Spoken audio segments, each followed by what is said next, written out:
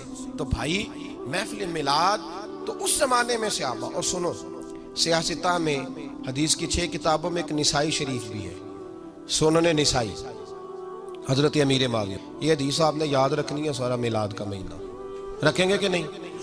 جڑے نہیں بولے انہوں نے کی ارادہ ہے کیا ہر موقع پہ چپ نہ رہا کریں؟ میری جماعت کا مسئلہ یہ ہے، یہ مکمل چوپ ہے پر مذہب کے معاملے میں، باقی کسی جگہ چوپ نہ، بالکل نہیں، باقی تو ہر جگہ پتہ ہے، 200 کا بھی حساب کر لیتے ہیں، مذہب کے معاملے میں کہنے ایسی پڑھے نہیں۔ تو میں کہا بھئی 2-4 ہزار لٹایا کیوں نہیں آج تک تو کسی نے؟ تو تے بڑا سیاڑا ہے، 100 دا ڈلوا دا، اور مذہب کی دفعہ تو کہتا ہے میں ان پڑھوں نہ، پڑھیں، پڑھانے لگا ہوں آپ کو، پڑھیں گے انشاءاللہ تعالی، رکھیں گے یاد میری بات کو؟ کتاب کا نام کیا بتایا؟ سنن نسائی. سنن نسائی میں حضرت امیر معاویہ رضی اللہ تعالیٰ عنہ کی حدیث ہے. آپ فرماتے ہیں ہم سارے مسجد میں بیٹھے تھے اور سارے بیٹھ کے نا تو نبی پاک کے آنے کا تذکرہ کر رہے تھے. مسجد میں سارے بیٹھے تھے. اچانک کیا ہوا کہ حضور بھی تشریف لے آئے. نبی پاک محفل میں پہنچ گئے. ہم بیٹھے تھے تو حضور نے فرمایا آتے ہی ما اجلسکم، کس چیز نے تمہیں یہاں بٹھایا ہے؟ کس چیز کے لیے یہاں بیٹھے ہو بتاؤ؟ تو عرض کی یا رسول اللہ ہم اللہ کا شکر ادا کرنے بیٹھے ہیں. جلسے کا معنی ہوتا ہے بیٹھنا. جلسے کا لغوی معنی دو سجدوں کے درمیان بیٹھنے کو جلسہ کہتے ہیں. جلسے کا معنی حضور نے فرمایا کیوں بیٹھے ہو؟ عرض کی حضور شکر ادا کرنے بیٹھے ہیں. فرمایا کس بات کا؟ عرض کی حضور اس بات کا کہ اللہ نے ہمیں دین عطا فرمایا ہے اور آپ جیسا رسول عطا فرمایا ہے. آپ کو بھیج کر اللہ نے ہم پر احسان فرمایا ہے. تو نبی پاک نے کیا فرمایا؟ فرمایا اللہم اجلسکم الا ذالک، کیا تم قسم کھاتے ہو کہ تم اسی بات کے لیے بیٹھے ہو؟ کیا تم اے ساڈا پنجابیہ دا مسئلہ بھی حل ہو گیا ہے. وہ کو بندہ آکھے نا کام ہویا تو انہوں کہتے ہیں قسم ہے آکھی دینا وہی قسم ہے. تو حضور نے فرمایا قسم کھاتے ہو؟ اللہ کی قسم کھاتے ہو کہ تم اس لیے بیٹھے ہو؟ تو صحابہ نے عرض کی اللہ ما اجلسنا الا ذالک، یا رسول اللہ اللہ کی قسم کھاتے ہیں کہ فقط اس لیے بیٹھے ہیں کہ ہم اس نعمت پہ اللہ کا شکر ادا کریں کہ اس نے ہمیں اسلام جیسا دین دیا ہے اور آپ کو بھیج کر ہم پر احسان فرمایا ہے. اللہ کی قسم حضور نے پکا کرایا. واقعی میلاد کے تذکرے کے لیے بیٹھے ہو؟ واقعی میرے لیے بیٹھے ہو؟ پکا کرایا. سنن نسائی پڑھ رہا ہوں. واقعی؟ کہا حضور ہاں. نبی پاک نے فرمایا اس لیے نہیں تم سے قسم اٹھوائی کہ مجھے یقین نہیں تھا. اس لیے نہیں تم سے قسم اٹھوائی کہ مجھے یقین نہیں تھا، بلکہ اللہ کے حبیب نے فرمایا وَإِنَّمَا أَتَانِي جِبْرِيلُ علیہ السلام، وہ تو اس لیے قسم اٹھائی ہے کہ میرے پاس جبریل آئے ہیں. تم یہاں بیٹھ کے شکر ادا کر رہے تھے اور اندر میرے پاس جبریل آئے ہیں. اور فَأَخْبَرَنِي، انہوں نے مجھے خبر دی ہے کہ ان اللہ عز و جل یباہی بکم الملائکہ. نسائی سنن نسائی اور اسے پڑھا کرو بھائی. فرمایا میں نے اس لیے قسم نہیں اٹھائی کہ مجھے پکا نہیں پتا تھا، مجھے پاک تھا کہ تم اسی لیے بیٹھے ہو کہ اسلام کے ملنے پر اور میرے آنے پر اللہ کا شکر ادا کرنے بیٹھے ہو. اس لیے تم سے قسم اٹھوائی ہے کہ میرے پاس جبریل آئے ہیں اور مجھے انہوں نے خبر دی ہے ان اللہ عز و جل یباہی بکم الملائکہ. انہوں نے مجھے آ کے کہا محبوب تیرے غلام پتہ نہیں باہر بیٹھ کے کیا کر رہے ہیں کہ اللہ ان کے اس فعل پر فرشتوں کے سامنے فخر فرما رہا ہے. اللہ فخر فرما رہا ہے. تو ہماری محفل میلاد کو کمزور سمجھتا ہے؟ یہ تو وہ والا کام ہے جس پہ رب فخر فرماتا ہے. سارے بولیے سارے بولیے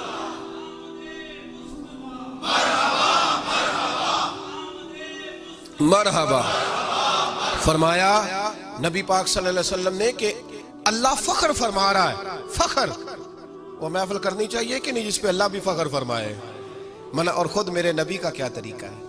سونے جمعہ بھی ہے بڑا فضیلت والا، پر آپ ہر سوموار کو ہی روزہ رکھتے ہیں، آپ ہر پیر کو ہی روزہ رکھتے ہیں. وجہ کیا ہے؟ تو حضور نے فرمایا یوم ولدت فیہ، یہ صحیح مسلم ہے، یوم ولدت فیہ، اس لیے ہر سوموار کو روزہ رکھتا ہوں کہ میں اس دن پیدا ہوا تھا، میں اس دن پیدا ہوا تھا. تو حضور کے آنے پر اللہ کا شکر ادا کرنا، اظہار مسرت کرنا، یہ تو نبی پاک کا طریقہ ہے.